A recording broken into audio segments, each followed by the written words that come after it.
வணக்கங்க. Welcome to நகரத்தில் ஒரு கிராமம் யூடியூப் சேனல். இது சென்னை அண்ணா நகரில் தான் நீங்கள் பார்க்குற காட்சி. ஒரு தற்சார்பு வாழ்க்கை வாழணும், அது எல்லாமே என் குழந்தைகளுக்கு ஆரோக்கியமான உணவு கொடுக்கணுன்றதால கோழி மாடெல்லாம் வளர்த்துட்ருக்கோம். இந்த கோழி வந்துட்டு ஒரு கூப்பில் வச்சு பாதுகாத்துட்ருக்கோம். ஏன்னா இப்போ தான் வந்து ஒரு 15 நாள் ஆகுது இந்த சிக்ஸ் எல்லாம் பொரித்து வந்து. இது காகம், நாய், பூனை மற்ற கோழிகள்லேருந்து காப்பாற்றணுன்றது வேண்டி இந்த மாதிரி கூப்பில் வந்துட்டு ஒரு மாதம் கிட்ட வச்சு விட்டு வளர்ப்போம்.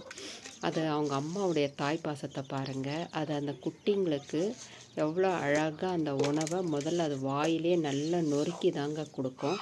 அசோலா எங்கள் கோழிகளுக்கு மிக பிடிச்சமான உணவு.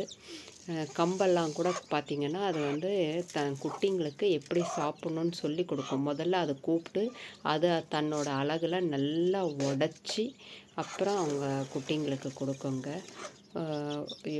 நிறைய இப்போ இன்குபேட்டர்லாம் வந்துருச்சு. ஆனால் அதெல்லாம் வளர்க்குறத விட ஒரு கோழிக்கிட்ட அதோட குட்டிங்களை விட்டு வளர்த்தாதாங்க நம்மளுக்கு வந்து ஈஸியாகவும் இருக்கும். சிக்ஸும் ரொம்ப ஆரோக்கியமாக வளரும். வாழ்க வளமுடன்.